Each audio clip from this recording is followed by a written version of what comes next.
I got an email from this lady to tell her scary story, but she wants to remain anonymous. So she lives in Oregon near the coast. And the town she lives in is known for being haunted. Back in the 50s, they had a massive flood there that killed a bunch of people. And at that time, the land was home to indigenous people. So the story goes that there was this huge flood that it was so bad it killed a bunch of people.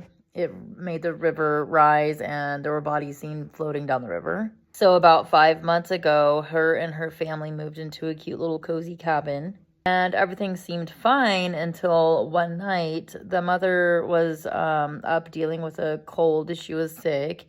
And so she went into the bathroom to grab some tissue. On the way to the bathroom, she could hear her daughter in there talking to somebody. And she's only 2 years old, but she was having like a full conversation with somebody. The mom walks in and the talking stops and she looks up at her mom and then she looks back at the space next to her. And then she looks back at her mom and she said, "Where'd Max go?"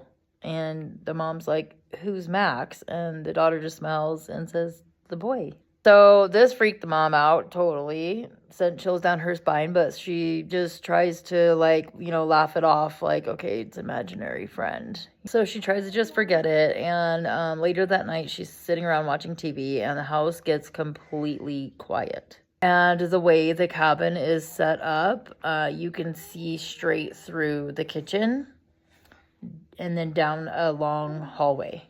So she's just sitting there watching TV, and then out of the corner of her eye, she sees him, the little boy.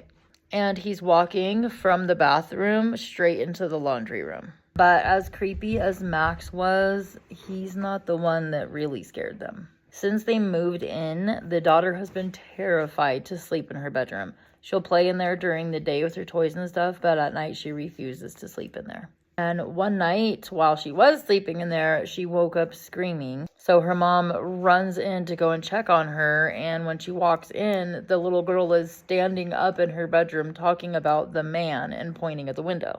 So it turns out that there's a pattern here because the mother's aunt and uncle also lived there before she did. And then after them, her brother lived there for 4 years. And every single one of their kids refused to sleep in that room. So it wasn't just this little girl. And it was for that exact same reason they said that this man would stand at the window and watch them. Now, what's really creepy about that also is the back of the house. The room is upstairs and it's really steep. They're on a steep hill.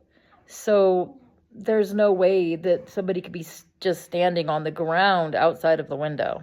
So now they are dealing with a boy named Max that wants to play and a man that wants to stand out the window and watch them play or sleep. So what do you guys think of this story? Would you stay there? Would you try to move out? Let me know in the comments what you guys think of this story. And if you have a scary story that you want to share, please email it to me at blackveilparanormalteam.com.